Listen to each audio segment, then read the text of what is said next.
Guys আমি এখন রাতের বেলা মাঠে ঘুরতে এসেছি। এখন চারদিকে অন্ধকার। এই ওটা কে বসে আছে? এই তুমি ভাইরাল ভাই ভিলেন না? তুমি কি? এই তুমি এত রাতে এখানে বসে কি করতেছো? এই একটু আগুন পোয়াচ্ছি তো আগুনটা লিভে গেছে, মন খারাপ করে বসে আছে। এই যে আগুন লেগে গেছে বলে নাকি মন খারাপ করে বসে আছে? তা তুমি এখন কি কাজ বাজ করতো? তোমার সাথে দুটো কথা বলা যাবে কি? হ্যাঁ, কেন না, বলবে তো। তা তুমি এখন কি কাজ বাজ করতেছো? কি আর বলো বলো তো দাদা, কাজ বাজের কথা। এই কদিন আগে 200 জায়গা কিনলাম, ঠিক আছে?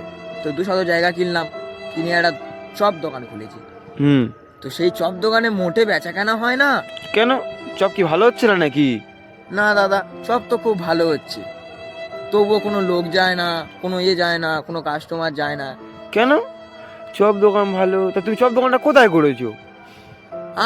আমি তো চাঁদে 200 জায়গা কিনেছি। হেই মারা, তুমি মারা চাঁদে কখন জায়গা কিনলে? চাঁদে কি লোকজন যায় নাকি? চাঁদে তুমি জায়গা কিনেছো?